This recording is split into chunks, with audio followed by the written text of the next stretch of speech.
and welcome to the Ask More Questions podcast. Hi, Gene. Well, hi, Gene. How's your hygiene today? Oh, my hygiene is great. Really? I'm hoping so. Mine's not too bad, although I've been concerned about aluminum. I don't know if this is a real thing to be concerned about. With the in the underarm department, Yes. with whether or not aluminum does anything bad or not, but I'm sure there's another podcast that'll probably tell us about how good or how I'm sure bad it there are, is. yeah, I'm sure there are whole magazines and podcasts Oh dedicated. yeah, Yeah. entire industries. Yes. So I have tried some different kinds of deodorant. I tend to be a degree person, which is they do the Yeah. antiperspirant deodorant, and it seems to work pretty well. But then you got the stains, right? You got Mhm. the white stains as you go through the day, and It's then either white or yellow yeah, under I your know, arm if you don't right? use it. Yeah, and so today I'm wearing a concert tee, as is the custom Nice. in my household, for me anyway.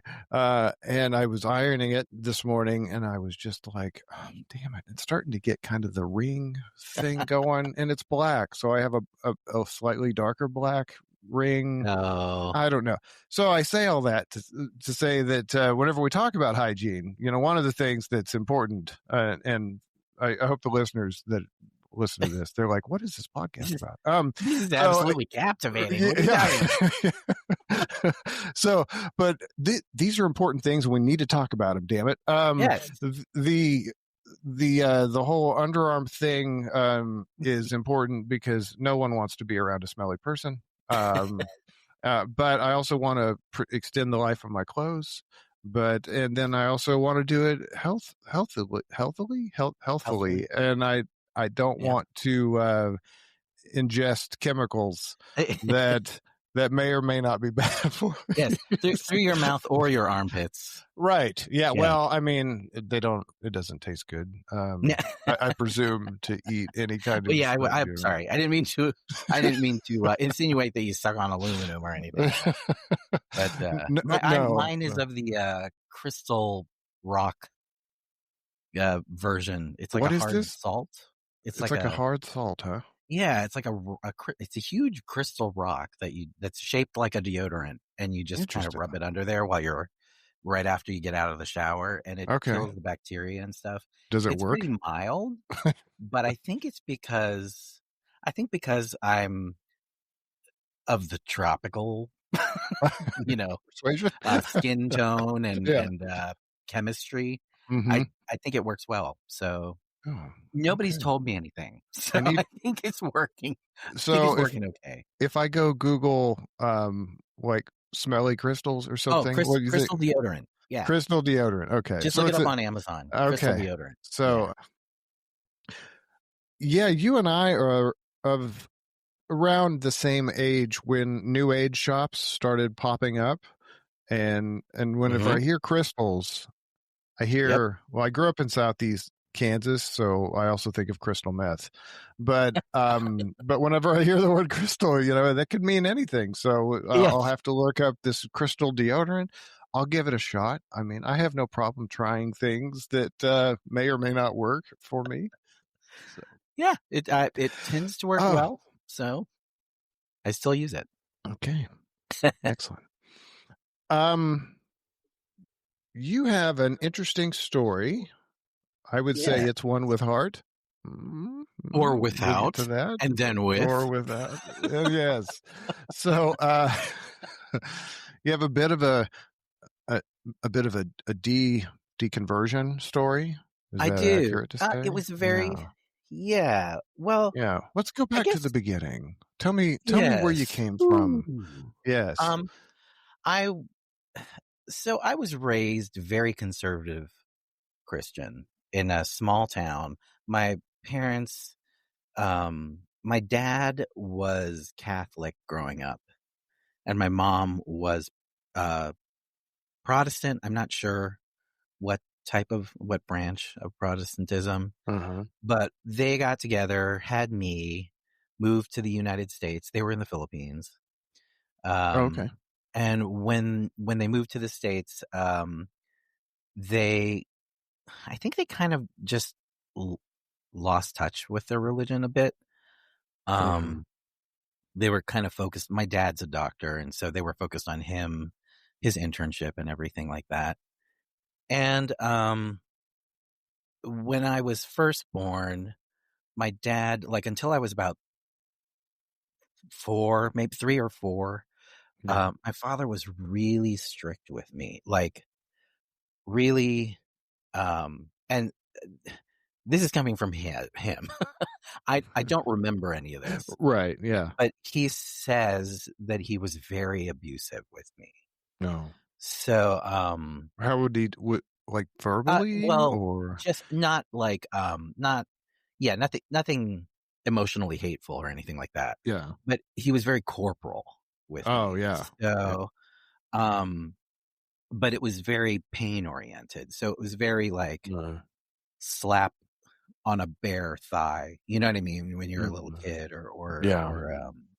on the face or something like that. Uh-huh. So, he said that, he told me this story about, me seeing somebody who used to work for him, in a bowling alley. We were all in a bowling alley, and the person that used to work for him came in, I ran to her, and because I'm his kid, she just kinda nervously rejected me and Uh-huh. turned away, and I was, like, 3, so it made me cry 'cause it was rejection. So Right. I ran to him, and I was kinda making a fuss in the bowling alley, and it's all echoing through the lanes. Yeah. So he, takes me out into the car, and he's trying to calm me down, and he's trying to calm me down, and he's like, "Stop it."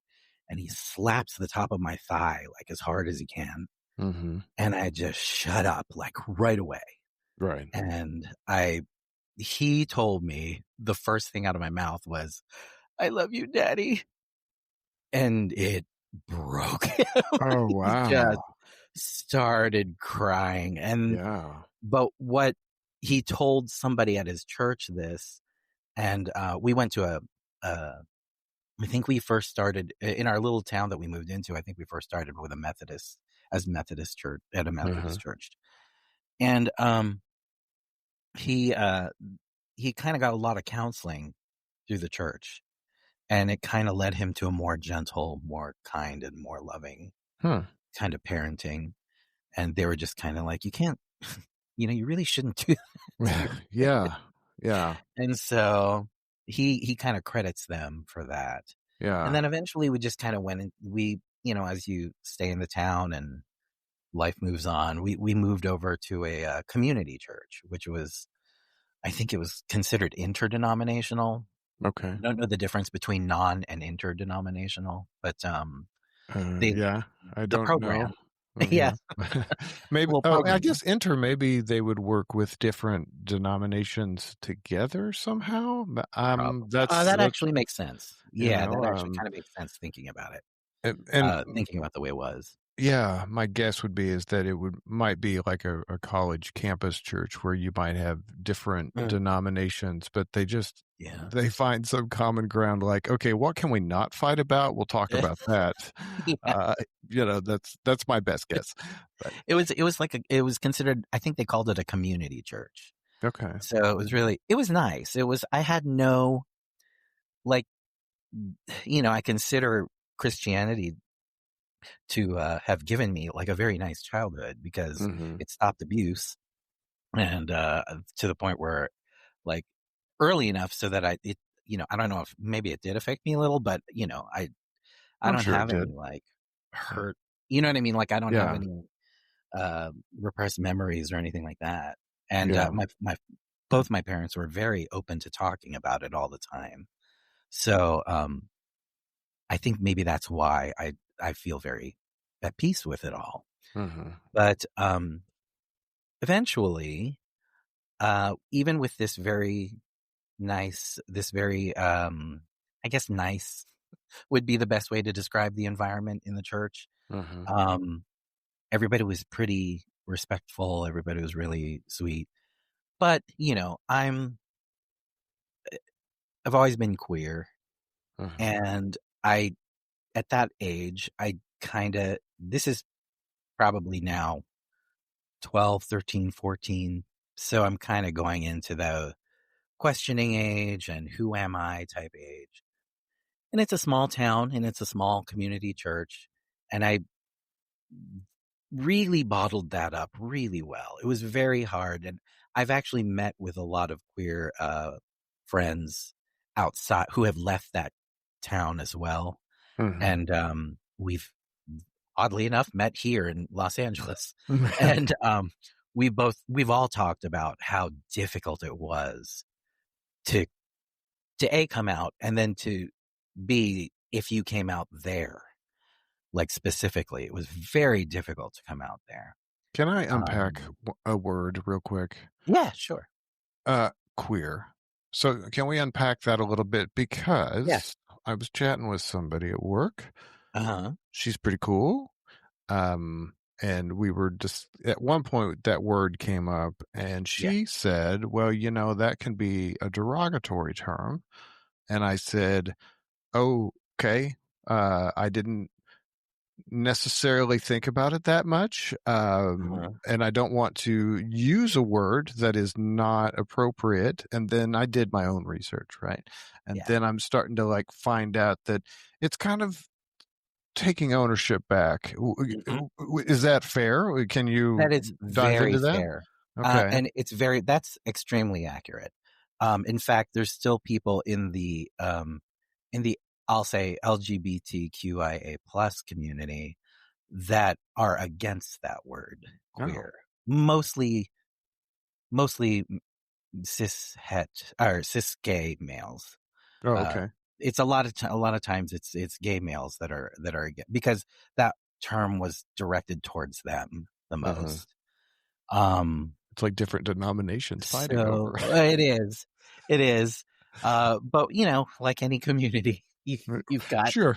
Yeah. you've got different experiences that are all just kind of trying to understand each other and kind of accommodate everything. Yeah. Okay. So Cool.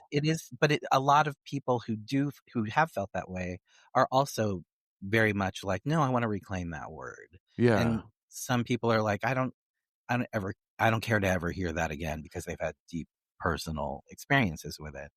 Yeah, I But wonder how much of it yeah, is tied to kind of what you were saying about if you came out in a small town hmm and then you move to a bigger place like LA, yeah, and it's, more accepting, more diverse, everybody's got an opinion, that maybe your thought around that word, I could see where that would have an impact. Yeah. yes, So, yes, and luckily I did not come out in that small town.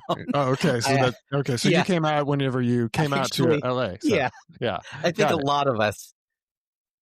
I want to say all of us that I've met with did not come out in that small town. We all came Mhm. out later, like in college, or Yeah. like I When you came felt out in safer my to do 40s. so, and maybe So more, yeah, some confidence probably comes along with that as it well. does. So yeah. And honestly, for in my case, it was very much discovery. I'm asexual, so that falls under the queer umbrella. Hmm. Actually, the whole thing is the queer. Like usually, instead of saying the letters, we usually just say queer community. Hmm. A lot of the people that that I hang out with too, at Yeah. least. Okay. And you can So order. Time for a sponsor break. You can order a queer umbrella at. Sorry. Uh, so on those hot summer days, honestly, that's quench right. your thirst with queer. You probably should unpack asexual a little bit, Sure, because I don't know that there's people that fully understand that, because that's kind of like uh, the one yeah, that kind of hangs out in the corner and no one it really is. talks about that much, It so is, you know and let's get into it. understandably so. But yeah, we get a lot of just don't have sex at home, or just don't talk about not. But there's a lot of misunderstanding about asexuality. Sure. Yeah. But basically, basic PowerPoint, Hmm. asexuality is basically the a different experiencing or experiencing little to no or differently sexual attraction. Mhm. So for example, in my case, I rarely, if ever, experience I'm sorry, sexual attraction. Mhm. Um, there are people that only experience sexual attraction under specific conditions, uh, which are all like demisexual or Mm. gray sexuals. Mhm. Um, and so that's also under the asexual umbrella. Asexual is Mhm. kind of a big umbrella. And the nice thing about it is there are probably as many ways to be asexual as there are asexuals. Okay. So it's kind of it's a very accepting community, and it's a Mhm. very flexible. Where one of my favorite things that I've ever learned from a friend actually is labels are tools, not tests. Oh, yeah. So I love it. it's very Yeah. much you choose the label if you identify with it. You don't fit into a label. Right. Like, it's not something you fit into, it's something that I'm gonna wear that for a while. Right. That Yeah. feels right. I like I'm that. gonna wear that one, you know? Mhm. So it's nice, but, I don't know, there are many there are many, like, a lot of times the basic assumption is, "Oh, you're asexual, you hate sex." Yeah, I And was thinking it in my head because of the right, atheist, the right, same argument right, of like, "Oh, you hate God?" I'm like, "No, I don't think God exists, right. so you're asexual, so you don't It's think sex exists?" No. I mean, we really need to, bring back dictionaries. I think that would be fantastic. Make dictionaries great yeah. again, whatever. Um and I say that as Yeah. someone who pays for the annual subscription to Merriam-Webster's phone dictionary because I want to be up to date. Oh, Um, definitely. but yeah, so you do. It sounds like you have experienced some similar misconceptions Yes. about who you are and the label that you choose to affix yourself with. Right, right, right. Yeah. And so, it's just nice when people just ask. I mean, like, I don't mind talking about it. I will rarely get into my specific type of Well, condition yeah, that I yeah. experience. That's personal. But I mean, I don't mind talking about basic asexuality. I mean, I happen to be sex favorable, so I I I will have, you know what I mean? I will engage Hmm. in sex and I will enjoy Yeah. it, but I don't feel sexual attraction at all. Hmm. Um, but there's people who are sex averse and people who are sex indifferent. So there's a whole Hmm. spectrum of you know of experiences like that. Right. So Okay. How yeah. did that shape your experience after moving and coming out? Uh, Yeah. What well, did that look like for you? it that didn't come until my 40s. Oh, okay. So we should probably That I back up realized a that after a lot of therapy okay. in Okay. my 40s Excellent. and a marriage, which to a very kind, sweet person who is Mhm. now an LGBTQ therapist. Like, she Okay. actually went through school to become a Look therapist. what But you did. Yeah. I know Yeah. I happened to luck out and get her as a wife for, like, 4 years, Mhm. and we're still pretty close friends. But basically, when I left the church was in my, I'd say 25, mid-20s. Mhm. And it was mostly out of, I can't remember what it was, but I had missed out on an opportunity, and I was taking this long drive, up to, I think it was Santa Rosa. So I live in LA, so Mhm. I was driving north, it's about a 5-hour drive.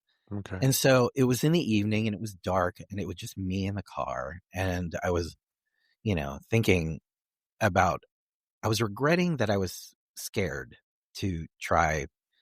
I think it was an audition or something like that, that I was like, "No, I don't wanna do it." Hmm. And, I was regretting doing it because I had heard a lot of other people saying, oh, you should have gone. I think you would have Mhm. done well. I think friends who were actors who went. Right. And and I remember regretting it up there, and I just kind of resolved, and I just kind of, so you know what, screw this. I'm not going to make any more fear-based decisions. I'm Yeah. just not, like, if I'm scared, I'm going to try to confront that. And I don't know why, but like almost immediately, my religion popped into my head. And I'm thinking, yeah, you know what? Okay, next time I'm a little scared, I'm going to jump towards that. Yeah. If it's safe, I'm going to jump towards that, and I'm going to take a look at that more. And I was like, okay, well, oh, okay. And one of my biggest concerns, the whole reason I stayed religious was because of the afterlife. It was dealing with death. Like I think a Yeah. lot of other people Mhm. stay in religion because of what happens after you or a loved one passes. Mhm. And I actually had 4 more hours to drive in the dark. Yeah. So I kind of worked through that and decided at that point that I was agnostic. Okay. And I think I called myself spiritually agnostic. So it was a Yeah. very it was a loosening of the grip Yeah. on Well, I religion. mean, it is whenever you've held on to any kind of faith, Yeah. and it doesn't have to be evangelical, but it could Yeah. be, uh, it's still a belief in something that Mhm. you can't really, fully put your, well, literally put your hand on it. And then to get to a point where you're like, I'm not sure anymore. That is a big step, I think. Yeah. It was a scary step, Yeah. which is what was making me look into it more at the time. Right. Yeah, exactly. Sounds like I'm scared, but wait, I just told myself I'm scared, so I should look into this. Hmm. But but it wasn't until probably um I considered myself agnostic, and I didn't really care right either way.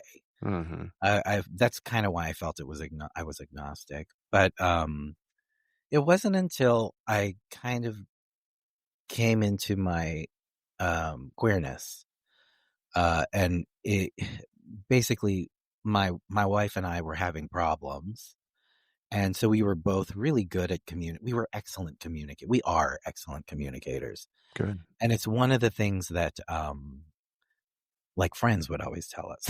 Like, you guys just tell everything. Like, you guys talk so well with Yeah. each other. And even with that, we were having issues. And so I went to therapy, and for the longest time I just, I love this person so much, and I don't know why I can't, I can't initiate sex more. I don't know, like, what's wrong with me. And I just Hmm. felt so broken. And I was realizing that I kind of have always felt that way. Like, I've always felt like I've just never had the person to experience my brokenness with.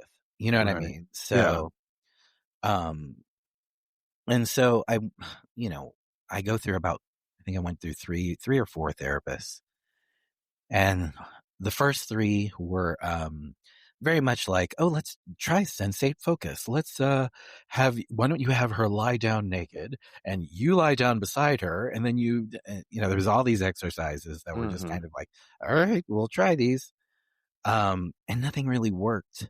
And, um, the fourth therapist finally was a narrative therapist. And if you're ever going to therapy, audience, I suggest narrative therapy.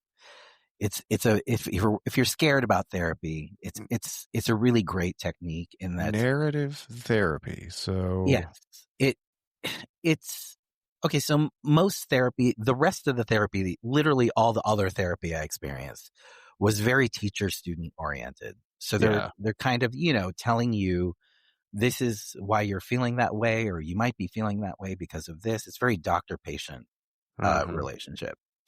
Narrative therapy, still has elements of that, but it's almost like a peer guide through your problems.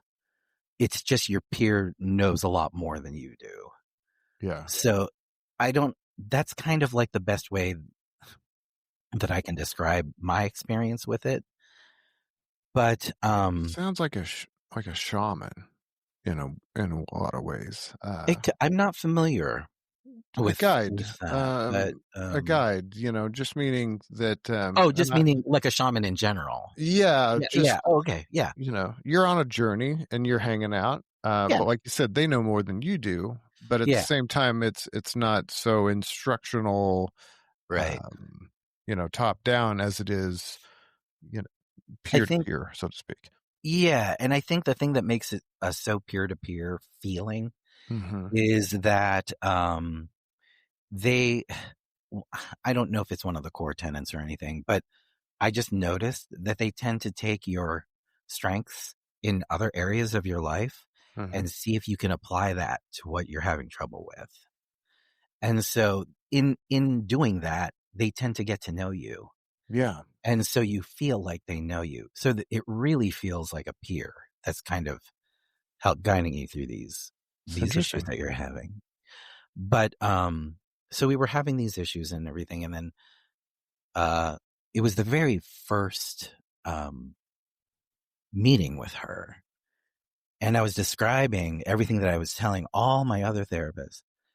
And I was just saying, and so I don't know what is wrong with me. I don't know why I'm so broken. And she literally just said, well, what if you're not? And I said, what do you mean? And she was like, what if this is just who you are? What Yeah. if you're not broken? What if this is just who you are? Hmm. And I was like, who I am? But, but, but things aren't working. And like, Right. but, society tells me that I should be wanting this and that, and she was like, okay, stop. Do you Yeah. feel this? No. Maybe that's because that's you.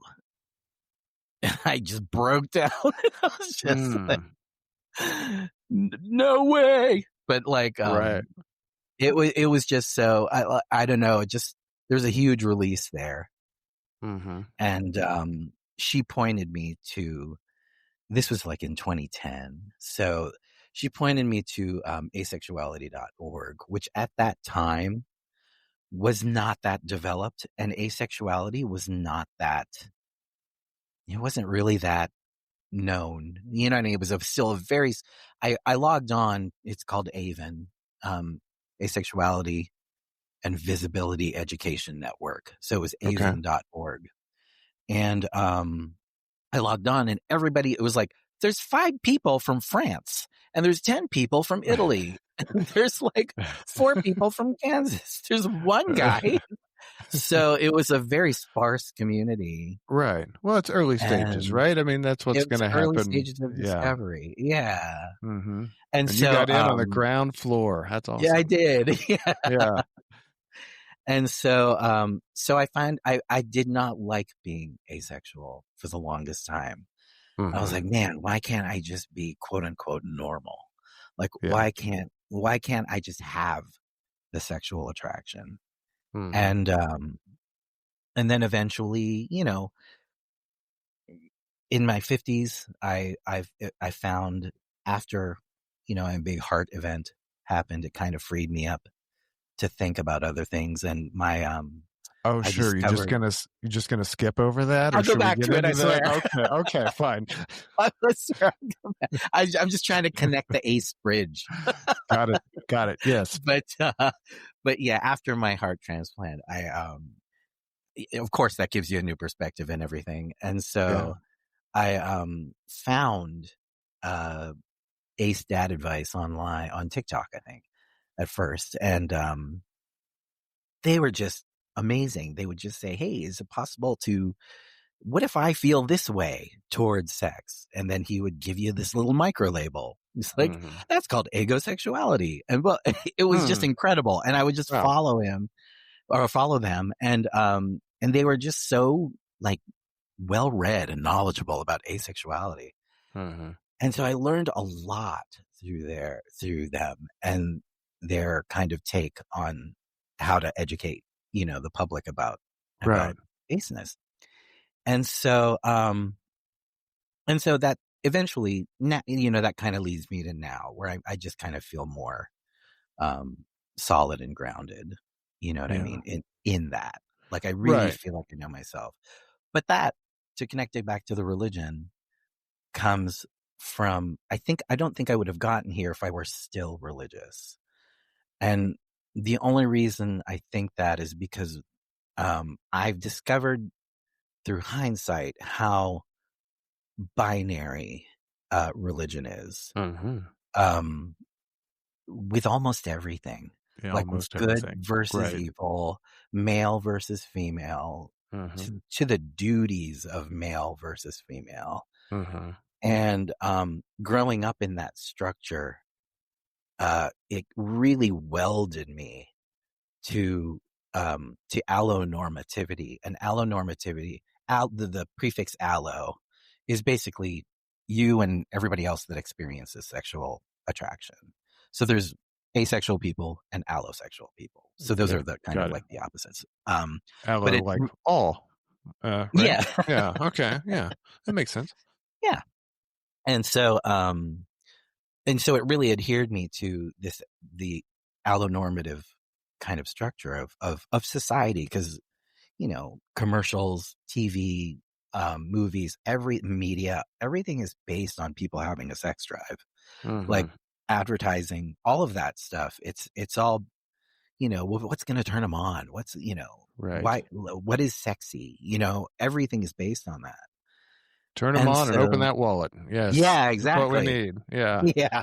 Yeah. Make them want to look this way and make others feel this way. Exactly. Well, that goes a little bit into fear, right? Yeah. If I'm not. This is not an original thought by any, um, imaginable way of thinking, but isn't I feel like Chuck Palahniuk in Fight Club kind of talks a little bit about this, about like, you're afraid to look, Yeah. you've got this fear about like, I don't look a certain way. And so I don't, Oh, yeah. it's kind of alluded to, like, well, we want to make you feel like you need to look in a certain way and have these things. And Right. if you don't, then your self-worth goes down. Right. And so therefore the only way to get that self-worth back up is you Exactly. got to go get the thing or look a certain way or act a certain way.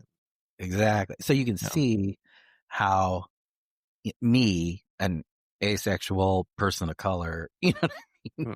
very effeminate sounding, like person, I'm none of the things that the commercials say you should want to be. You know what I mean? At the time, this Me is like the neither. 90s, and like I'm none of those things. Like Yeah.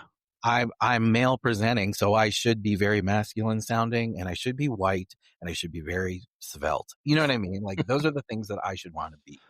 Um, I And would say that was a very 90s it way of 90, yeah, thinking. Yeah. Yeah. this is when I was kind of going through a Hmm. lot of that, Yeah. Yeah. Definitely. So the 90s were a rough decade. I mean, they were fun and They were also fun. weird Musically, they at were the fun. same. Yeah, musically they were fun.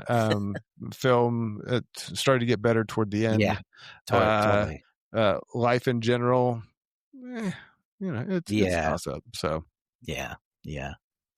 But yeah, I mean, so I think deconstructing that binariness of the structure that religion set on me, yeah. um, is a big key to a lot of to a lot. I think that's also what led me to becoming realizing that I was agender. Hmm. Because I Oh, don't. you just threw another term in, so we have to Sorry. deconstruct these. Yes. Yes. Sure. So, gender. Uh, I consider myself non-binary. So, Hmm. and the type of non-binary I am is agender, which Okay. means I don't really subscribe to any gender. Hmm. Um, I don't really, and when I say subscribe, I mean feel, Hmm. relate. So, for the longest time, I thought I was attracted more to the feminine. Hmm. Um, like when I was a little kid, I would always play with the girls. We would always play house or whatever. I would participate with what the girls were playing Yeah. in. And I would not understand the boys at all. Like I would not understand wanting to go out there with a ball and throw it at another boy. And like the other boy catches it And and then runs right. in a direction. And Yeah. then another boy tries to stop the boy. And so I didn't relate to that at all. Yeah. And so I would always play with the girls. Mm-hmm. And then, every now and then the boys there was like this little grove of 4 trees that, Mm-hmm. that perfectly made like a little house that we would play in. Oh, okay. And so every now and then the boys would just kind of invade and they would like take over the house and turn it into a prison or a fort or whatever. And I kind of realized now, like as an adult, I look back on it and I kind of realized that, I wasn't really relating necessarily to the feminism as much as the marginalization. Oh. So I, as like a non-white little kid, was experiencing all of these, I had to code switch all the time, you know what I Yeah. mean? And then I didn't really have to code switch with the girls as much. Yeah. So I was drawn more, and the girls were being picked on by the boys. Mm-hmm. So it was like this commonality of, oh yeah, I'm going to stay with the group that's being picked on too. Cause, safety in numbers, Yeah. but that took a long time. Cause I really thought, I thought, am I gay? Am I,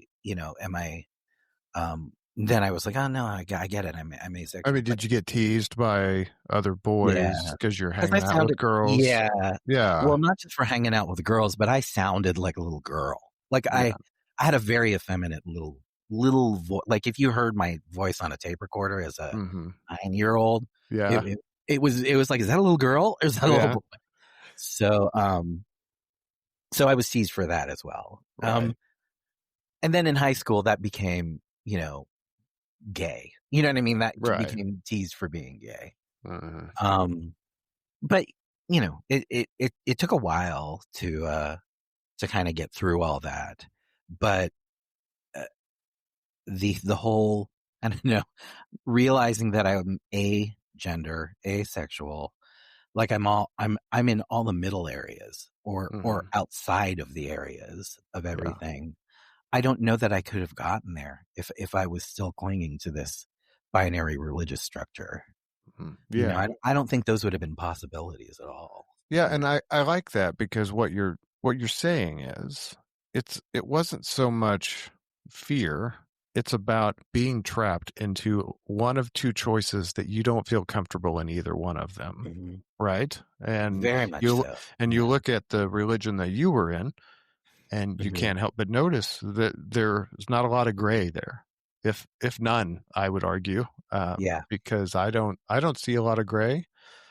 Maybe in some of the more progressive types of denominations, but I also think that kind of takes away from the Bible. I mean, Yeah. that's how I see it. Yeah.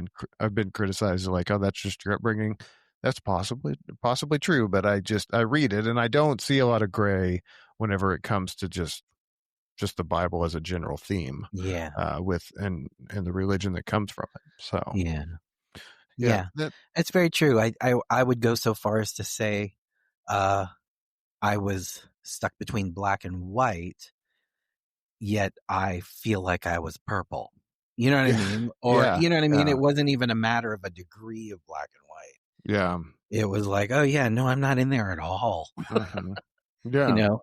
Did, So did you find it brave to be able to both come to the realization and then also to be vocal about that? Did you ever think to yourself, man, I'm a bad motherfucker?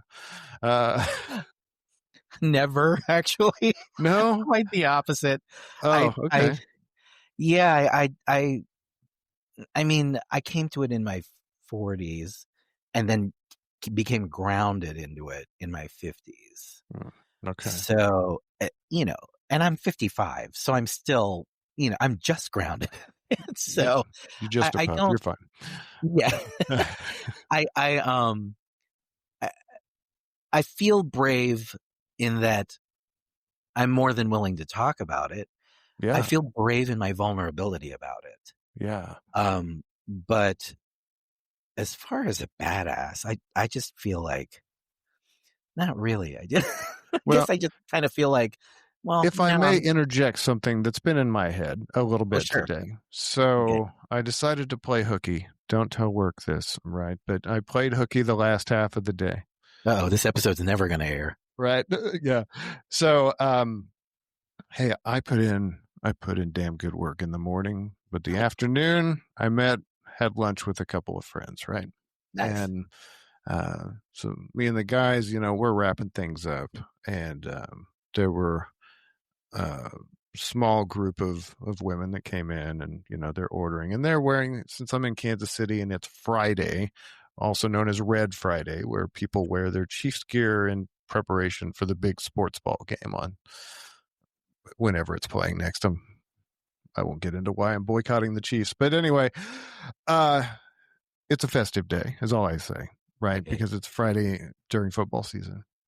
And then I happened to notice one of the characters in this group. Um, Character sounds bad, but just roll with me for a second here. Um, she was wearing very bright uh, gold, one of those little circle disc like things that, I mean, you've probably seen those pillows where you can like push them one way and you see a picture, and then you Yeah. like, yeah, so it's like that, and that was the pants, and everything, Uh, and very feminine presenting. And then I noticed just a very, very well manicured beard, right? uh, And I mean, bother me? No, it doesn't. I don't care. But I thought, so brave, so fucking like badass, because of what you're talking about with yeah. the society and the times we live in and things of that nature.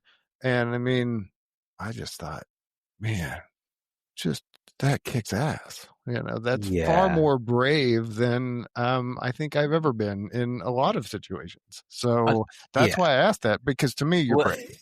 I well, mean, thank you. anyone willing to be themselves, even though there might be ambiguity about what that means, and Yeah. say, I don't know, let's find out. That's great. Yeah. It's awesome. And I will agree with you. I think that is amazingly brave, Hmm. especially in I think you said you're in Kansas City, Yes. right? Yeah. Yeah. So, I happen to be in LA, so it's very diverse and Yeah. honestly, I fit in here. So, Yeah. it's not I'm lucky that I came to it in this living in this town, and in Hmm. this area. I know there's, I'm a part of a lot of asexual groups and stuff like that. So, Hmm. and we're all over the country, and I know they can't really talk. They can't hold up their asexual flags or their queer flags or Right. anything like that. And you know, I'm lucky that has no bearing on me here. Like Hmm. we're very, very accepting and diverse here. So, Right. Yeah. but yeah, I would agree that is very brave. Hmm. But, but yeah, Okay. So you do all this, you go uh-huh. through the therapy, you realize that, you know what, I'm a purple. So so then what? Anything happen in life? Like why, why, yes. Back in 2021, yeah. um, I was, well, first of all, I'm a type 2 diabetic. So I have been Okay. since my 20s. Hmm. And in my, late 40s, I kind of let go of the well monitoring and the Yeah. watching of the blood sugar and all that stuff. Right. And so I started swelling. This was shortly after COVID. So 2021, around, uh, like the summer of 2021. Hmm. It was actually the spring of 2021, but I started swelling. Swelling was getting worse. Couldn't fit clothes on. Eventually, I couldn't bend my legs. Like Wow. my legs were so swollen that I couldn't bend them like at the Hmm. knee. And so I thought this was a symptom of my type 2 diabetes. I thought, Mhm. ooh, better go to the emergency room. Right. They'll give me some diuretics and Mhm. I'll, wash it all away Sure. and then I'll be fine. But I went into the emergency room and they immediately grabbed a wheelchair and shoved me in the wheelchair. And they were like, are you okay? And I was like, yeah, I'm just really swollen and I'm out of breath. Like I couldn't walk like 50 feet without having to stop and rest. So I was like, I'm really out of breath. But I'm okay. I'm standing. What level of swelling are we talking about? We talking about We're Kool-Aid talking, Man? yeah, we're talking Yeah. like Michelin Man. Michelin Like, I Man. don't know if Okay. anybody So, remembers Michelin Man, oh, but I know like, the Michelin Man. Yes. okay, Yeah. yeah. Yeah. We're talking like from my underarms down. I was just like, I was swollen. I was just like a balloon kind of. Right. Um, and, and so they rushed me in. And I was kind of like, whoa, it's just give me some insulin or something. Right. Like, what's the big deal? It's not a big deal. Just drain me And, and I'll be on my and way. yeah, Thank you very much. I was Yes. like, Yeah. just give me the diuretics and I'll pee it all out and we'll be fine. Yeah. But, they rushed me into the ICU and like, it's bad when like you don't just get one doctor, you get like 3 doctors that come to your Right. attention Yeah. in the emergency room and you end up not waiting. Like I think I waited like 10 minutes. Like it Yeah. wasn't even, I think I waited to like 2 people ahead of me in line. And then I walked up to the counter and instead of being sent to the waiting room, they were like, okay, come here, Yeah. get in this chair and we're going to take you back there. And for And anyone who hasn't been to the they call it ED now, and oh yeah, I can't help but chuckle every time I hear that because I'm like, they're like, oh, we don't call it the ER anymore, we call it the ED, and I'm like, ED. but Yeah. anytime you go to the ED/ER, Yeah. if you have anything, if you say, well, I have chest pain, you're going to get a fast track back to to the nurse's station to get you processed. If you come in Yeah. with a broken arm, they'll be like, yeah, here's a clipboard, use your Yeah. other hand and fill this out, please. Yeah. But yeah, so they probably identified that right off the bat that you were Yeah. having something I think related so. to your heart, and that got you Yeah. the fast track and the bonus doctors. So The extras. yeah. And so they wheel me in and, my car's parked in the structure. So I'm just thinking, oh, I'm going to go in and like at the max the next day, I'm going to go back into the structure and, Yeah. pay for a night's parking. Right. And, but, they wheeled me back. And then the first question, the first thing the first doctor said to me was, Mr. Barrera, you're a mess. I was like, is that official? Like, Right. is that is Yeah. that the diagnosis or like what? Is that a medical term, or are you just Like, giving it to yeah, me in layman's? Yeah. Oh, is that exactly? Is that Latin for something? right.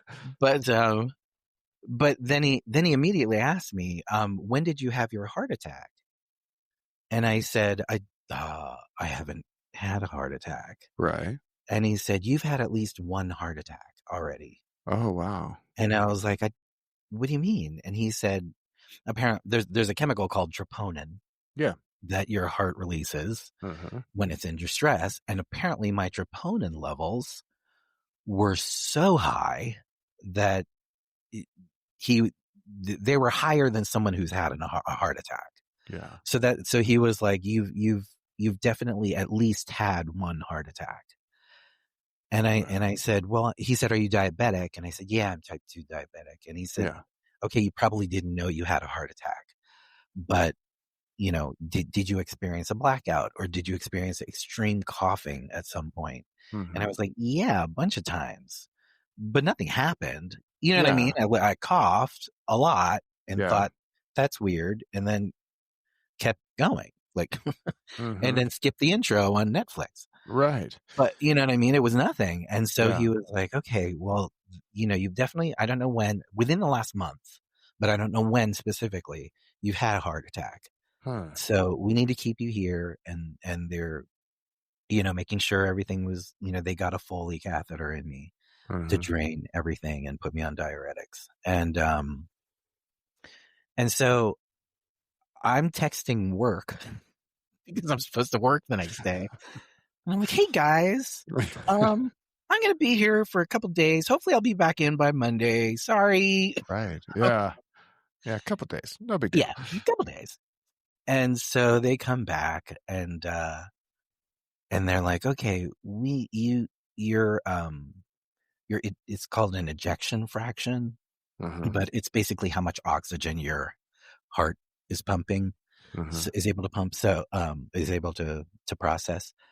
But, my ejection fraction, which I think should be in the 70s, I think 70s is a healthy one. Sure. It was like 15. Oh. So, they were like, Yeah. yeah, that's almost non-existent. They were Uh-huh. like, yeah, that's not good. Turns out, I ended up staying in the ICU. Well, I ended up staying in the hospital for 4 months. Yeah. So I went in thinking I was going to leave the next day, and I ended up staying for 4 months. And in those 4 months, I was told, okay, you may need a bypass. Okay, wait, you may need a triple bypass. Okay, wait, we need to do another angiogram. Okay, I'm sorry, but we need to do a CAT scan, and then we Uh-huh. need to do this. And so I'm like, okay. And finally, about 2 weeks later, I was told, okay, so your heart is only 25% alive. Uh, So your heart is 75% scar tissue. wow. And that's why, that's why Yeah. my ejection fraction was so small, so little. Mhm. So we're going to have to hook you up. And you And had no unfortunately, idea other I than had no some idea. coughing and obviously some Coughing. swelling Yeah. later at the end. But yeah, some coughing, basically. Yeah. Yeah. Yeah. Which in 2021, Yeah. anyone coughed, you were like, A lot of people are coughing. get away Yeah. from me. So Yeah, yeah. exactly. And so, that, eventually I was told, yeah, unfortunately, we can't. There was a time when my sister was visiting me in the hospital, and Uh, at that time, there was a possibility that I would only need a triple bypass. yeah. So They're doing my everything they sister, to try to save the heart is what they're right, yeah, they're like, right, well, if we could still keep it in you and we yeah, can bypass it, then maybe right, we can keep, but if it's scar tissue and it's not right, alive, you're not exactly, bypassing anything that works. exactly. Yeah. So, but my sister and I remember the two of us thinking, isn't it weird that we're cheering for a triple bypass? We're like hoping for a triple bypass. Yeah. So, Yes. but it ended up, after that, after that scan and result of the heart being all scar tissue, almost all scar Uh-huh. tissue, they're like, yeah, unfortunately you need a heart transplant. And so when they tell you that, Uh-huh. they have they basically have a counseling team come in with the doctor. And then Yeah. the doctor leaves after he tells you, and the counseling team comes up and says, so how do you feel about that? And they basically therapize you for a short Right. amount of time. I mean, well, It's very kind. how did you feel about it at that moment? Because I know what I would think about, but I'm not you. So You got kids though. You know what I mean? I'm sure you would be thinking about your what? kids too. Yeah, That's but which is ultimately we're tough. all selfish. I mean, whenever it comes down Yeah. to it, we're Yeah. Yeah. thinking Yeah. about ourselves and then everything Yeah. else is a ripple effect at that Yeah. point, right? Yeah. So, That's true. Um, I I guess I was in shock, like when uh-huh. I was first told. Yeah. And I think because of the way my father was, and the way, like, because my father, once he became the once he joined the church and stopped basically corporal punishment Right. with his kids, he became this incredibly loving, and he's like he became who I wanted to be when I grew up. Huh. And so he became this amazing role model. he was a doctor, so he was not, and he's a very popular doctor in the town. So he wasn't home a lot. So he was Mm-hmm. absent a lot. Right. But he was, we just had such a great relationship with him, my sister and I, that, the two of us are like, yeah, that we get that from dad. Oh yeah, we get that from dad. Yeah. So there's a lot of really, nice qualities that we both admire about each other that we're both like, yeah, we got that from dad. Yeah. And I think because of his kind of the things that I have inherited from him, I have, it's just recently that I've been able to articulate this, but I have a really good relationship with the unknown. Yeah. So I processed that with that perspective Okay. eventually. And so I feel like the shock wore off pretty quickly as soon as I was being therapized by the counselors. And they're very kind. Yeah. They mean well, Of course. but Of course. Yeah. they're just asking these abrupt questions that you kind of think, do you really want me to answer that? Like, that feels like an essay that I should write. Right. That doesn't feel like, that feels like a journal entry. That doesn't feel like something that I should Yeah. just have an answer for you right Mm-hmm. now in 5 Right. minutes, Yeah, no doubt. I just learned this information and now you want me But to yeah, like go deep.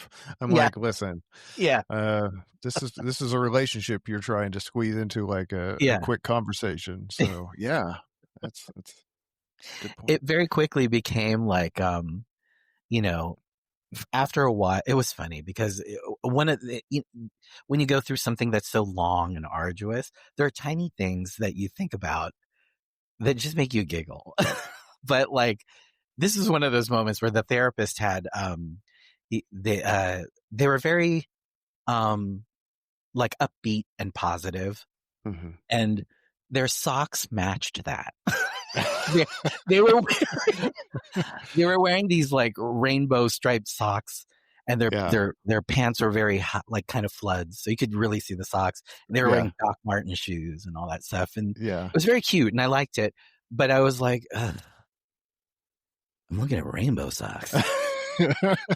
Well, and my roommate, who was with me at the time, she was sitting right beside me when they were telling me all this. Yeah. Um, she she kind of like, as soon as they left, the first thing I hear her say is fucking rainbow socks. It's like, and I just started laughing so hard, but it Oh, just kind of broke that tension because it was so awkward because, yeah. you're told this news and then you're asked about it in this Mm-hmm. weird kind of like insurance qualifying way. And then you're like, all right, you asked me, you're no longer, hey, you did the thing that you're supposed to do. So you Right. can check off the insurance thing. Mm-hmm. And, so yeah, so we just started laughing, and then that kind of helped me kind of just kind of let go and release a little bit. And Right. so it took a while, but yeah, it was a very, I think because I have a good relationship with the unknown. Um, I don't know how to describe that, but basically, um, it, sitting in a dark room doesn't bother me. Like the unknown doesn't. The unknown can contain good and bad. So Yeah. I just assume that I'm gonna bump into the good, I guess. I don't Yeah. know how to say I don't No, know how to like articulate that part of it, but I've a lot of conversations that I've had with people and talking about their faith or leaving faith, for instance. mhm, There's a tie in here. Um, that's is kind of where that I was going to. yeah? There's a lot of presumed certainty whenever you're in religion. Like, I know Yeah, how this is going to work. I'll give you an example. Don't you guys see that he is the Antichrist? We've all been warned about this in first or second Thessalonians, one of the two, talks about, yes, a great delusion will fall over them. Don't you see that? We know this because it's in this book, right? Um, and or my favorite one that I've come across quite a bit is, how did we get here? you know, how are humans here? Well, we're here because God made us. I have that certainty, right? And so if you Yeah. introduce something like a different line of thought, like, maybe not, maybe Yeah. it's something else that we don't know. Well, what came before the Big Bang? I don't know. We don't know that yet. But given enough time, maybe we will know what came before that. What came before whatever that is? I don't know yet. Have look step at a time. So I do see a lot of things with religion, and then kind of where you're going now about like how do you feel if you can get to the point that you're comfortable with the unknown, with saying the words I don't know, and like Yeah. truly be okay with that. Personally, I find that very freeing, rather It than was. rather than Yeah. the certainty, which is supposed to be freeing, but in fact I feel like it's more of a trap, right? Yeah. I feel like being able to say I don't know was the first step for me. Uh-huh. And then being able to tack on, I don't know what will happen, Right. or I don't know who is going to show up, or Mm-hmm. I don't know if anyone will be there at all, Mm-hmm. or I don't Or I know if don't know if I will anyone's going to move be my there. car. Exactly. Yeah. I don't know how big that parking bill is going to be. Yeah, exactly. It's, Yeah. but it, it came in stages, and I think starting with just being comfortable, like being not even comfortable, but accepting. I'll say Mm-hmm. accepting, because you can accept and still be uncomfortable. But accepting the unknown, I think, is what kind of gave me a better relationship with it. Yeah. Yeah. So how And long did you have to wait before a solution was presented? And I'm presuming um as a solution was in a donor, right? yes, Yeah. yeah. Um it was I went in on July 28th of 2021, and then by 2 weeks later is when I was told you have to have a transplant. Uh-huh. And then the rest of those, I didn't leave the hospital until with a new heart until December 1st. Oh, wow. So all that time I was in there. The first few weeks were getting, because you have to, in order to receive a heart, you have to qualify for it Uh-huh. physically. Yeah. So there was a problem with my A1C because it was Mm-hmm. the untreated diabetes. So I had to get my A1C down, and luckily it was going down fast enough that even though it didn't meet those qualifications, they were like, "Well, you're You're fine. We'll go trending. ahead." Yeah. Yeah. Yeah, you're trending towards Mm-hmm. going back. And so that was the only thing holding me back. But you have to go through all of these tests, which normally take about 2 months of scheduling and time. They Yeah. did them all in 2 weeks. Wow. And so they literally put me on standby for every test.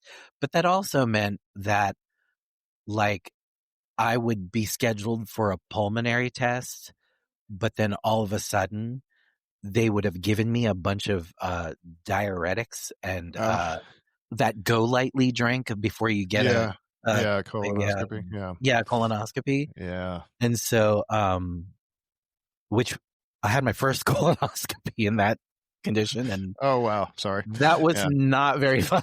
That was a Yeah. I wrote a whole monologue about that because my heart was so weak. Yeah. They couldn't give me anything. They couldn't give me Yeah. sedation. They couldn't give me any anesthesia. So I just kind of raw dogged. Oh, And the God. worst, yeah, the worst part, Man. was that they talked to me through the whole thing. Like, Yeah. they had a conversation with them through the whole process, and I was like, Yeah. I don't really want to talk right now. Yeah. Yeah. I've had a couple because of medical Yeah, history reasons. yeah, And I, I, I enjoyed going to sleep and then waking yeah, up and then being like, oh, is it over? yeah. I So had to if have another one while I was waiting, and luckily it was after they had added all of the catheters and all of the, like, I had a Swan-Ganz catheter attached to me, and with all the tubes. So it was kind of stabilized, yeah, so they could give me anesthesia. So for the second one, I was like, well, "Oh, that's that's it? good. Okay, Yeah. great. Awesome." But, Although I argue, which is worse? Which is the colonoscopy worse or the prep? Because most people only really know about the prep because I they're would say the asleep. prep. Okay. Yeah. I Yes. I There you did go. not like the prep, but Yeah. in my first one, the reason I didn't like the prep was because it lasted 3 days, Oh yeah. because I was on call. So I had a whole day of fasting, only drinking quarts and quarts of that thick water. Yeah. And then at the end of the day, they'd be like, "Well, everybody's going home. Sorry, we'll have to do it in the morning." It's like, I didn't eat anything all day. Yeah, we'll give you some Jello and some Yeah. broth. Oh, good. Thanks. Yeah, Yeah. and that happened 2 days in a row. Oh. And so, Yeah. so that was the only thing about the prep that I didn't like. Yeah. But and they were like, "Oh, here, sorry, you had broth, so you have to drink 4 more quarts of this Yeah. stuff." So, Make it but stop, please. Yeah. yeah, it was not good. But yeah, so I don't know where I was going with that. Oh, well, we were With my talking about how with you my were on your way, you were awaiting, colonoscopy. the procedures that you had to do to get Oh, you, yes. the steps, that you Yeah. had to So clear basically to get you yeah. to donor land. Yes. So, Exactly. So, there you go through all these steps, and um I ended up passing all of them except for the A1C, for the blood sugar. mhm. And And you're I trending, was so they're trending like, "Yeah, down you're enough. fine." Yeah. Yeah, they were, yeah, you're on the list. They came in and told me I was on the list. And I remember the doctors coming in every now and then in the mornings. They would visit you just to see how you're doing, either Okay. them or a resident, because I was at Cedars Sinai, so it's Okay. a teaching Yeah. hospital. So yeah, Yeah. so there's a lot of students that come in, and I remember coming to the realization that they well when they first told me, when Rainbow Sox came in and told me, was like, "Hey, how do you feel about this?" Um, I remember the doctor telling me, "You've got 3 paths. You will either get on the list, and if you don't get on the list, you have an option of an LDR." I think it's an LDR. No, it's a pump. It's an external pump. Okay. I can't remember what it's called at the moment, but it's an external pump that you have to. Um, it's kind of like it just activates your heart for the rest of your life, Okay. and Yeah. so it's an external pump, and it's you can't sleep alone. You always have to have somebody to sleep with you, because Oh. if like the power or something goes wrong with it, an alarm goes Mhm. off, and if you sleep through that, you're dead. Okay. So so that they were like, okay, so LVAT, it's called an LVAT. Okay. And and then my third option was just hospice care. Was we'll just, you just wait. So you've got get And a new heart, get this, pump. Timu, Iron Man Yeah, contraption, right. or prepare to die, basically. Yeah. Yeah. Yeah. Or just wait. Yeah. Yeah, just wait. Yeah, So so I was kind of like, and that's what Rainbow Sox was actually saying. How do you feel about those 3 options? I see. Which is why I was kind of like, wow, Mhm. I don't know how I feel about this. Do you really Right. want me to tell you how I feel?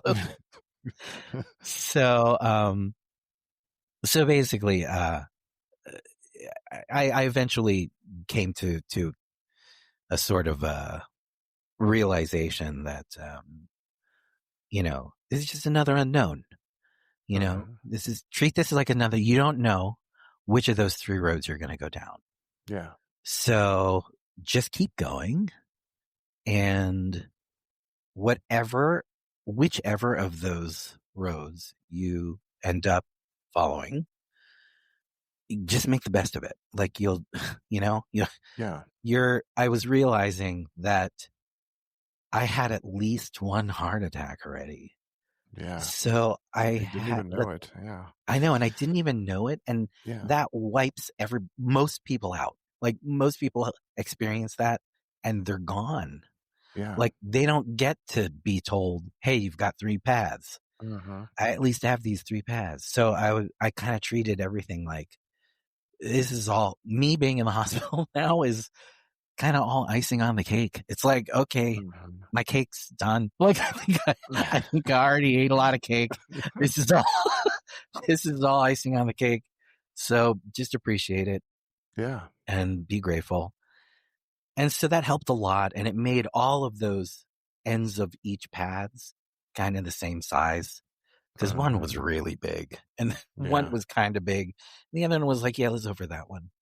Uh-huh. But I was lucky, and I just kind of accepted the unknown, and I was like, okay, well, just do what they tell you to do, and hopefully you'll end up on the path that you want to be on. And that happened. So luckily I got I got on the list, and then I had to Uh-huh. wait for a while.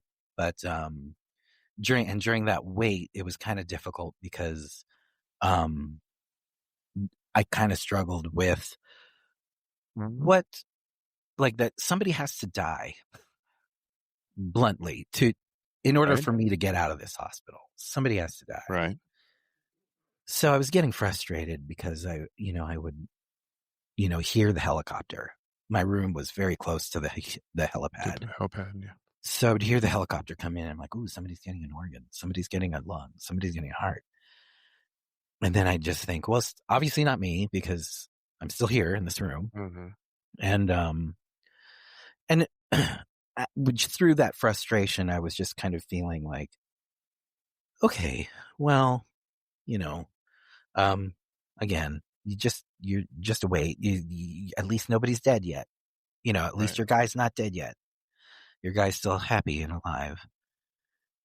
And then, I had this, I'm a member of a theater company here in LA, and we're Okay. very close. We're very much like family. And so, um, one of these members said, she said, you know, um, yes, somebody's going to have to lose their life, but, you can just pledge to be the best steward to his Mm. heart or their heart Yeah. that you can be. And I was like, oh, okay, that Uh-huh. makes me feel a little better. Who said this? Somebody in your It was troop? another member of our theater company. Her name's Kirsten Vangsness. Okay. Well, Kirsten, She's that's some good words. That's some yeah, insightful words there. she's she's a big part of Criminal Minds. I don't know if you know that show, I but know of it, yeah. oh, okay, yeah, So I don't like she's the computer watching. geek on Yeah. Criminal Minds. She's Penelope Garcia, Uh, oh, okay. Okay. and but she basically kind of talked me off that ledge because that was a very big thing I was struggling with. The fact that Uh, somebody, like, I can't believe someone has to lose their life for me to. I even have my life. I was like, what? Maybe I should just get the LVAT. Then nobody has to lose their life, yeah, But but I was like, somebody's going to die anyway, right? I well, mean, exactly. That's what like, everybody was. A lot of right. people were like, I know that's you just being concerned for the other person, Yeah. but and then when she put it that way, I was like, oh yeah. And so I've always made that promise to be a good steward, you know. Excellent. And but all of this, I thought, through all of this happening, then eventually I got the heart. My donor died on the Saturday before Thanksgiving. Mm. So they were a victim of a homicide, and they were shot in the head. And then and I got the call from the nurses saying, Uh-huh. okay, you're next. You're going to go in Sunday at noon. They're Wow. going to do the transplant, and then they didn't tell me about the donor at all. I didn't know anything about that yet. Yeah. But the nurse who was that Saturday night, I was really nervous, and I was like, okay, it's just another unknown. Okay, they're going to cut you open, and like you're And going to be take my dead heart for a out. while, but it's just another unknown. So Yeah. I was having a hard time kind of calming down. Uh-huh. And my nurse, it's funny, her name was Destiny.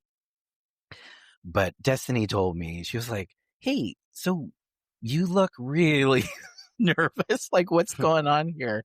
She was like, "You're Uh-huh. not your usual self." And I said, "Well, it's tomorrow." And and she was like, "I know that's good." And I was like, I just, I'm scared. I don't know what's going to happen.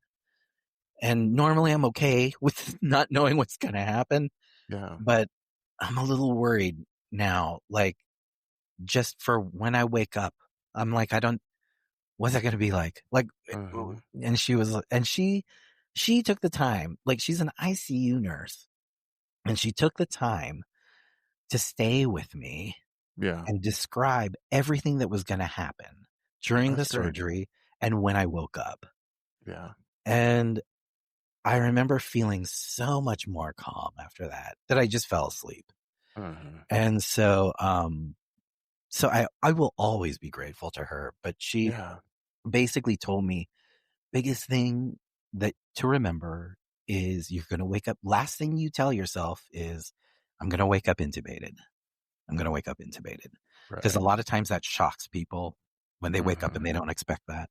And they don't expect a tube going Yeah. down their throat and Down they their can't throat. talk and And yeah. being restrained, because they restrain you Oh, okay. to the Yeah. So bed you when don't you're pull in, the so thing you don't out. pull it out. Yeah. Right. Because you're So she's in like, you're going to shock. be restrained and you're Yeah. going to be, like, don't let that freak you out and you'll be fine. I'm like, Don't threaten me with a okay. good time. Yeah. Yeah. I know.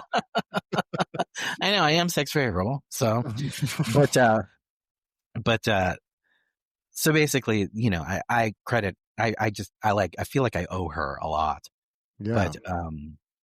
but, in recovery, once everything happened beautifully.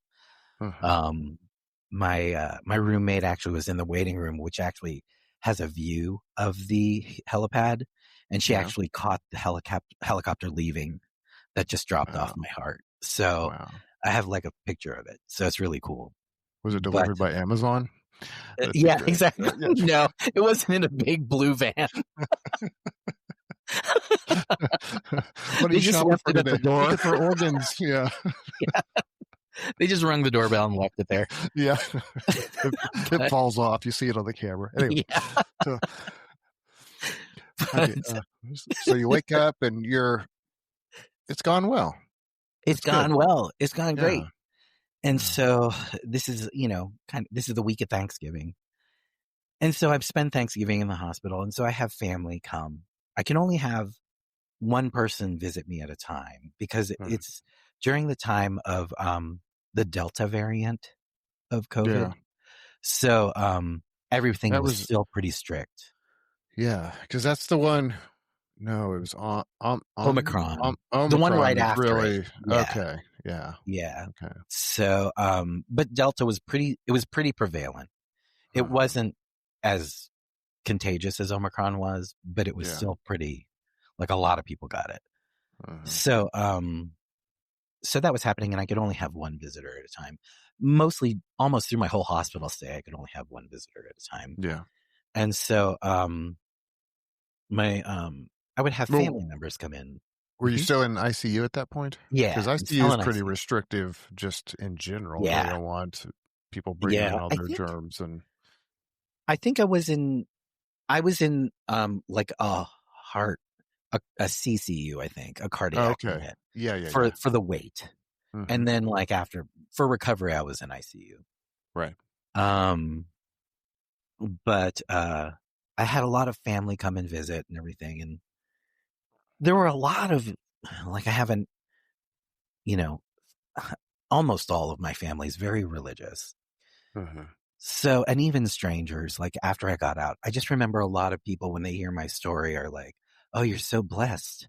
And, "Oh, you're, thank God and thank the Lord that this happened and thank the Lord this and thank the Lord you got a heart."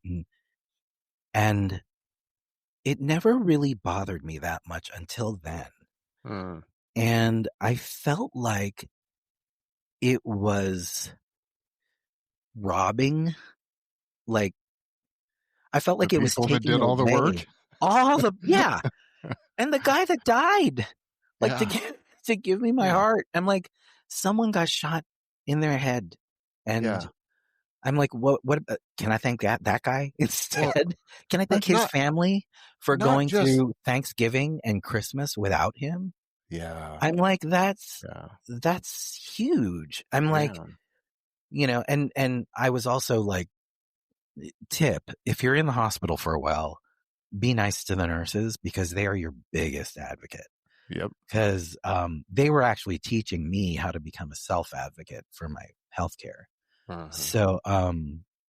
So I was grateful to those guys, to literally everybody else that had actual hands on on my experience. Yeah.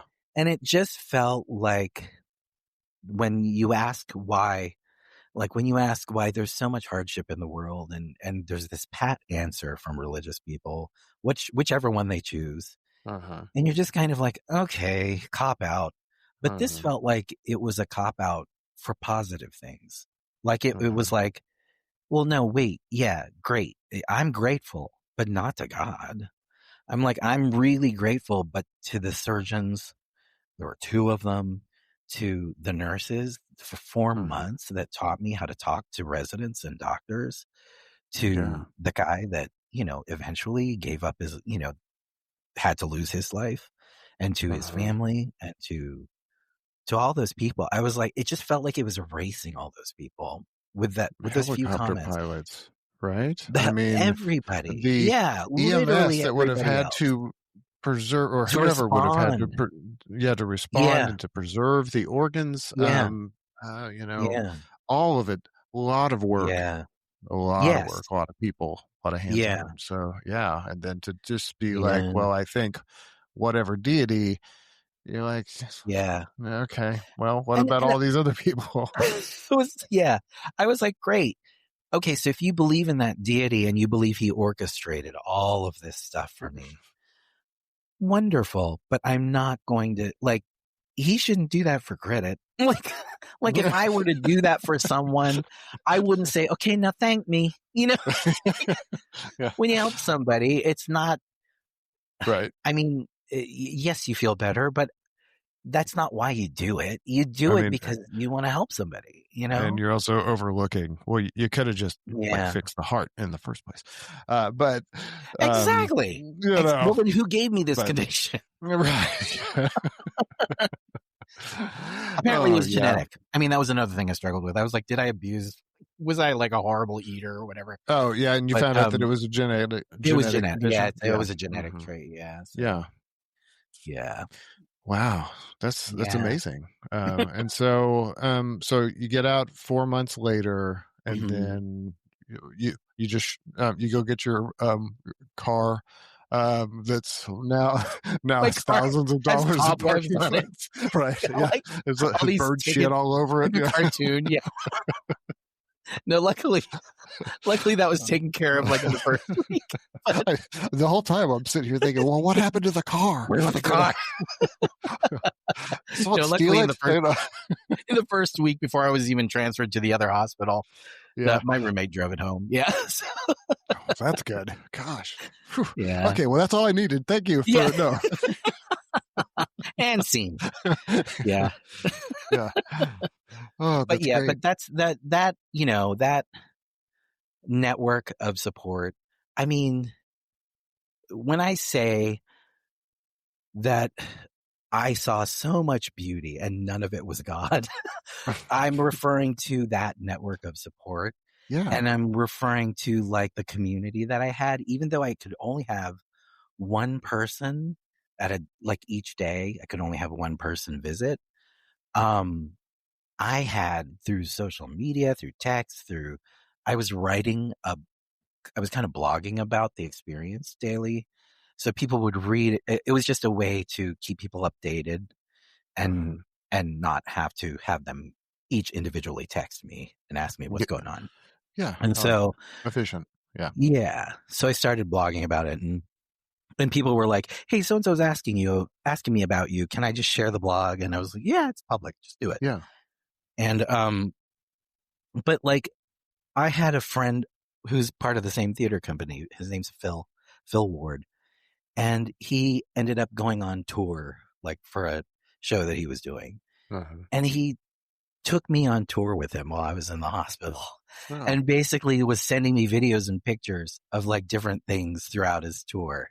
yeah. And there are beautiful things like that were just, I had somebody send me like a plushie that, you can heat up, and it helps like with when you have a chest surgery, Uh-huh. any type of chest surgery. Usually when you cough, it hurts because of Yeah. your ribs.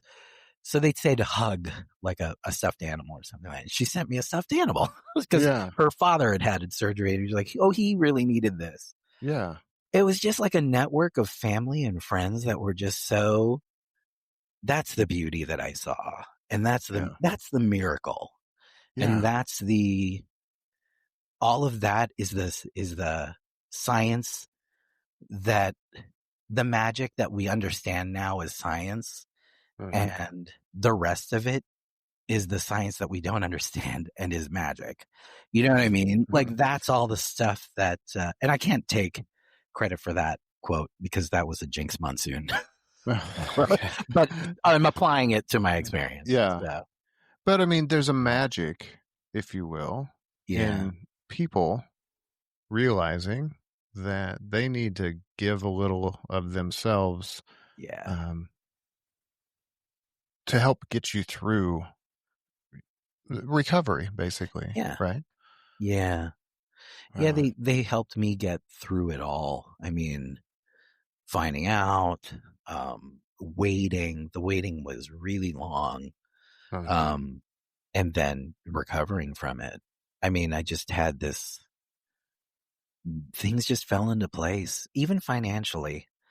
Hmm. Things fell into place. I was lucky enough that I chose the right benefit package at Yeah. work Oh, that yeah. happened to cover all this. Like it just Wow. happened. Like the other one was like, it covers most of it, but this one covered Mm-hmm. all of it. Wow. And so I was really, and then I think I just cleaned up my credit shortly before that happened. Uh-huh. And so I had to recover in like I had to basically rent a Airbnb type thing for like 2 Yeah. months, to Okay. recover in a more, my apartment's really small. So, Uh-huh. I happened to like be able to handle that. And there's just a Yeah. lot of things that fell into place that a lot of people were kind of attributing to God and everything. And I'm like, Yeah. no, I cleaned up my credit. I got this credit card. Like, no, I just did the right things, and now I'm reaping the benefits. Yeah. And So, I think what's so interesting about your story, just but there's a lot of stuff here. There's, I mean, just I j- I wish religion, if it would stop with the magic and yeah. it would focus more on the people, Mhm. where we're we're going out and doing things like getting Yeah. warm upable stuffed animals Yeah. and guiding people, sitting down with them and talking Yeah. and guiding people through like, well, here's Yeah. how this is going to go, and then I think it'd be a lot better world, frankly. I think so too. I don't personally feel like you need religion for that, but some people might, uh, where they're at that moment. But Yeah. this is quite an amazing tale you have here. So, Thank you. it's been what, 4 years now, or coming up Mhm. on 4 years. Yeah, it's coming up on Uh, in November. so what's life like today?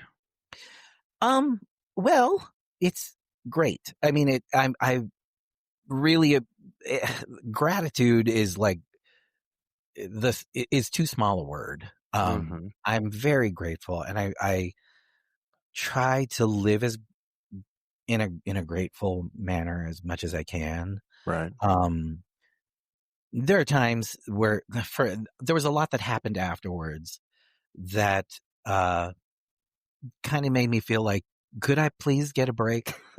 but There was, Right. because now once you have a transplant, especially heart, you're on immunosuppressants, so you have no immune Yeah. system, Mhm. just to prevent rejection. Yeah. So there were a lot of complications with that. There have been I got the shingles almost right away after I Oh, recovered. really? Yeah, and Wow. that was more painful than the heart thing. That was just Mhm. kind of like, okay, when your nerves are on fire like that, And that's even for healthy people carries its own oh risk. yeah, oh yeah, I yeah, mean, yeah. So blindness, for instance, is yeah, not uncommon. So, well, it actually did affect my eyes. I mean, I got it in my trunk area, okay. but my diabetes being out of control beforehand, Uh-huh. um, I've had issues with my eyes like ever since. Like I think for about 2.5 years now, 2 years now, 2 years. Yeah. But I've been wanting to get a new prescription for my glasses, and that basically was just kind of like, oh well, no, something's wrong with your retinas. You need to go Uh-huh. see an ophthalmologist, and so now go see a retinologist. I'm just kind of like, I just had a heart transplant. Right. Could you just give me good eyes for just for a Right. couple months? Yeah. Is there some technology that I can Yeah, just, you know, yeah, it's called glasses. right, Okay, fine. right, Yeah.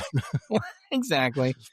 So I've had eye surgery since then, and I've had Hmm. a couple injections through my eyes. Yeah. But I'm still grateful. I'm still, yeah, Hmm. I'm not as active as I would have liked to have been, when I had it and imagined my life afterwards. I was like, I'm going to get back to normal and I'm just going to be able to run around and do all the stuff that I still can't do that. So Yeah. Oh, I'm still kind of like, all right, take it easy. Take it easy. Don't lift too hard, you know. yeah. Right. Uh, but it's still, I mean, hey, it's all icing on the cake. So, you Yeah. know, I could have, after that first heart attack, just not been here anymore. Hmm. So, Well, if I can interject a call back real quick, yeah. you mentioned that your swelling was from like your armpits down. Do you Hmm. think this has anything to do with the type of deodorant that you choose to use? I never thought of it. I hope not, because I'm still using that damn. Oh, well, maybe it saved you from the armpits up. Yes. You know what? There Yeah. we go. You know what? I will choose to believe that. That is my new religion. Armpits up. Crystal, um, crystal deodorant. Armpits up. Help. if I don't see an ad come across my social feeds before too long about crystal deodorant and how it I'm can very save. sorry for the next spout of crystal deodorant ads that are going to come across your feed. Yeah. Oh, I know. It'll be amazing. So then I'll know that the algorithm's working. Yeah. You know, it's just trying to save my life, but Yeah. only from the armpits up, Only from the unfortunately. armpits So, up. Yeah. so Everything maybe from your heart below is just going to go to pot. maybe I'll use it on my feet, and then just, Oh. Oh, you cheat know, the system. yeah, Yeah. yeah. I mean, if you're gonna pull out all the stops, you might as well just Yeah. start on there. Uh, well, Oh, this has jeez. been amazing. It's been a Oh, wonderful conversation thank because, you. um, not to get too deep into current events, Hmm. but it kind of really doesn't matter where you're at in life. There's probably at some point something bad is going to happen, and Yeah. I think it is important to try to remain grateful and try to Yeah. find things to be grateful for. Yeah. And I've mentioned this online before, but there's this routine we do with the children that at the end of every day we say, well, what's something you liked about your day and what's something you didn't like about your day, right? Because these are kind of they're interwoven. Maybe I should reverse it from now on. Maybe I should ask, what's something you didn't like about your day? And then you tell me Oh, what's something you did like about your day. Because they always seem to have an answer. There's never really a day where the kids don't have something. yeah. Maybe it was going to the park. Maybe it was I don't know. My kid broke her arm recently, so that was kind of a bad thing. But Yeah. I mean, she did enjoy skating up to the point that she There you fell go. and broke her arm. Yeah. But yeah, just trying to remain and finding something to be Yeah. grateful for, because every day that you're alive is a gift, right? I mean, Oh boy. heart transplant or not, Yeah. this it is amazing. Yeah. I love I love the awe of life. I really Yeah. do. And how I can go to lunch, with some guys and just chatting about things, and then see somebody that I'm I'm just like in awe of bravery. Yeah. And then I get to come home and take a cat nap, literally, with a cat on my lap, and then wake up and then come down and hop into the studio and chat with someone who's had a pretty wild ride and is finding gratitude. And I think that's great, and Thank thank you for you. sharing that with me today. Yeah. And I'm gonna find something today. I mean, I think I already have a few things, but I'm gonna find something tomorrow too, and the day Awesome. after that. So that's very good. Gratitude will get you through a lot. It got me Yeah. through so much more than I could ever have thought it would Uh-huh. get. You know what I mean? I know it sounds cheesy, be grateful, but it really honestly did get me through all of that. And it Yeah. also helped me get through leaving that binary religious structure that was Yeah. so harmful to me. So, Yeah. you Yeah. know, so Well, yeah. I'm glad you're here. I'm glad you Oh, thank you. I'm reached glad out you're to me, here. and oh well, thank you. So I'll plan on doing it again tomorrow. So being here, Awesome. that is. Uh, Yeah. all right. Well, thank you so much, and I'm sure we will chat more soon for sure. Yes, I would love that.